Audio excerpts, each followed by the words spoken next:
रुद्राक्ष garden के सभागार में कांग्रेस प्रत्याशी संदीप सहगल के चुनाव प्रचार में स्टार प्रचारक के रूप में आए कांग्रेस के पूर्व प्रदेश अध्यक्ष गणेश गोदियाल ने कांग्रेस प्रत्याशी संदीप सहगल की जनसभा को संबोधित किया। इस दौरान हजारों की तादाद में कांग्रेसी कार्यकर्ताओं के साथ जनसमूह उमड़ पड़ा। इस दौरान श्री गोदियाल का कांग्रेस कार्यकर्ताओं ने गर्मजोशी से स्वागत किया। जनसभा में इतनी भारी भीड़ देख अन्य पार्टियों के प्रत्याशियों के होश उड़ गए। दबी जबान में चर्चा होने लगी कि इस बार कांग्रेस प्रत्याशी संदीप सहगल को मेयर बनने से कोई नहीं रोक पाएगा। उनकी आंधी इतनी तेज चल पड़ी कि लोगों के होश फाख्ता हो गए। इस दौरान मीडिया से वार्ता करते हुए कांग्रेस के पूर्व प्रदेश अध्यक्ष गणेश गोदियाल ने कहा कि काशीपुर में पिछले लगभग 20 वर्षों से भारतीय जनता पार्टी ने कब्जा जमाया हुआ है, लेकिन बावजूद इसके काशीपुर विकास की जगह विनाश के रूप में खड़ा है। काशीपुर की भोली भाली जनता टकटकी बांधे देख रही है कि कब काशीपुर के विकास के लिए कोई फरिश्ता आएगा और काशीपुर का विकास करेगा। उन्होंने कहा कि इस बार वह फरिश्ता संदीप सहगल के रूप में कांग्रेस ने यहां की जनता के लिए मेयर के रूप में उतारा है।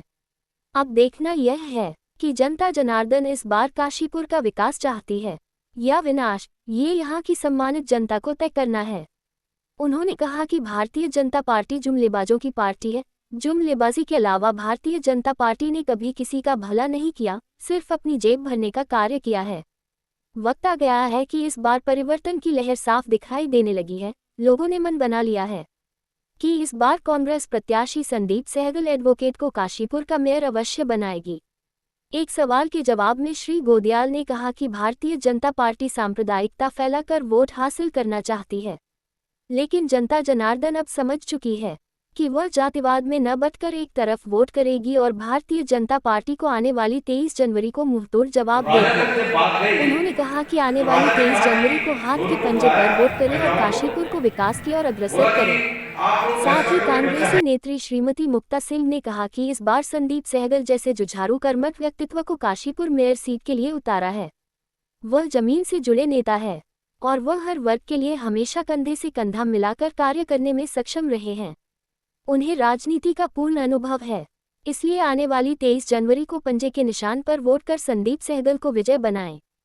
विदित है कि पूरे प्रदेश में निकायों के चुनाव चल रहे हैं और निकायों के इन चुनावों के चलते काशीपुर नगर निगम के चुनाव के लिए हमारे सुयोग्य प्रत्याशी श्री संदीप सहगल जी, जो कि मेरे पास खड़े हैं, हमारे भाई संदीप सहगल जी खड़े हैं इस चुनाव में कांग्रेस पार्टी की ओर से।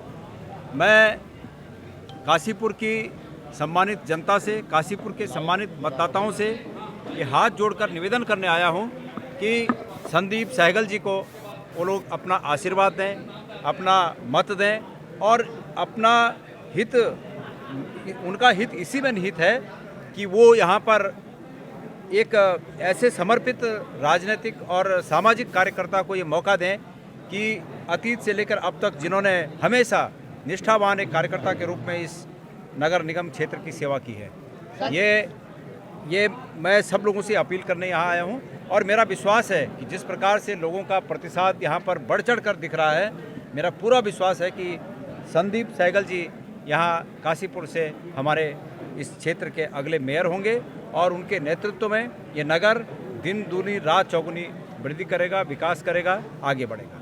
सब प्रदेश भर में आप भ्रमण कर रहे हैं, मेयर सीटों की बात करें तो कितनी सीटों पर आप अपनी जीत सुनिश्चित? मैं ये मानता हूं कि लोग सरकार की नीतियों से बहुत ही दुखी हैं। जिस प्रकार से सरकार में भ्रष्टाचार व्याप्त है, मैं और हम कांग्रेस पार्टी के लोगों को ये समझाने में लगे हैं कि जब नीचे से और ऊपर तक सब पदों पर एक ही दल के लोग रहेंगे तो ये सब एक ही थैली के चट्टे बट्टे जनता के संसाधनों पर और जनता के हित में संभावनाओं पर डाका डालने रहते हैं। इसलिए ये आवश्यक है कि इस दल के अतिरिक्त, और चूंकि इस दल के अतिरिक्त संभावना सिर्फ कांग्रेस में दिखती है, इसलिए कांग्रेस को लोगों को जिताएं।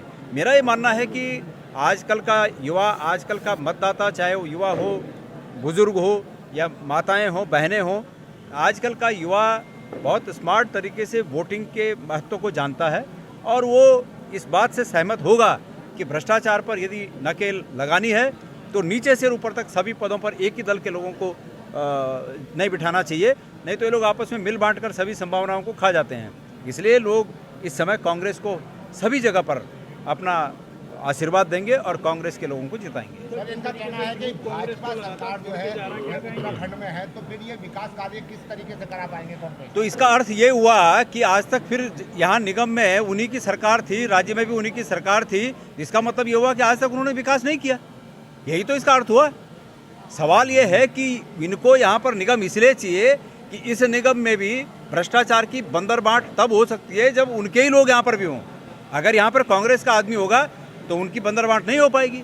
तो बात यह है कि भारतीय जनता पार्टी को ये कहने का कहीं अधिकार नहीं है कि निगमों में या नगर पंचायतों में या नगर पालिकाओं में उनके लोगों को इसलिए लाया जाए कि सरकार उनकी है इसलिए विकास होगा। इसका मतलब है कि वो सरकार में रहते हुए उन्होंने विकास नहीं किया है। ये अपने मुंह से माना जाएगा कि वो अपने मुंह से इस बात को कह रहे हैं। सर, भगवा और फतवा की बात कर रहे हैं वो कि साहब भगवा और फतवा में टक्कर है हमारी। अरे भाई मेरी बात सुनिए, ये कब होता है?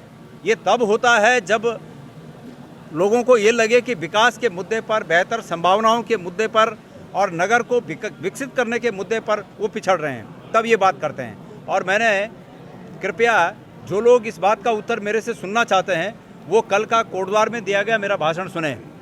मैंने कोटद्वार में कल एक भाषण में कहा कि भारतीय जनता पार्टी के लोग हमें धर्म न सिखाएं, हम उनसे ज़्यादा धार्मिक हैं। ये गणेश गोदियाल आज काशीपुर की इस पवित्र धरती से ये दोबारा ऐलान करना चाहता है कि अगर धर्म के बारे में वो मेरे से बहस करना चाहते हैं तो आएँ।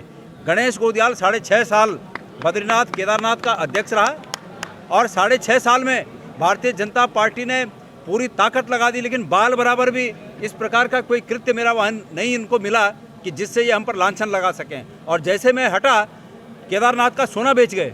और ऐसे लोग खुद को धार्मिक होने का सर्टिफिकेट देते हैं।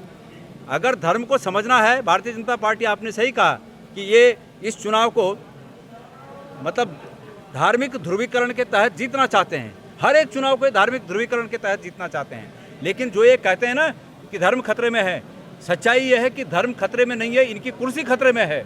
और हमें धर्म को खतरे में होने का बिल्कुल डर नहीं है। ये सनातन जिस धर्म की ये बात करते हैं, इसका नाम ही सनातन इसलिए है कि हमेशा का धर्म है, सनातन है। और इनको बता दूं मैं, जो ये कहते हैं कि धर्म खतरे में है, शायद उनको भगवान कृष्ण के गीता में दिए हुए उपदेश पर विश्वास नहीं है, जिसमें भगवान ने ये कहा है कि यदा यदा ही धर्मस्य ग्लानिर्भवति भारत अभ्युत्थानम धर्मस्य तदात्मानं सृजाम्यहम्। जब धर्म का नुकसान होने को आएगा, मुझे लगेगा कि धर्म की हानि होने वाली है, मैं अवतार लूंगा। तो हमें भगवान कृष्ण के उस उपदेश पर विश्वास है, भारतीय जनता पार्टी के ठगों पर विश्वास नहीं है।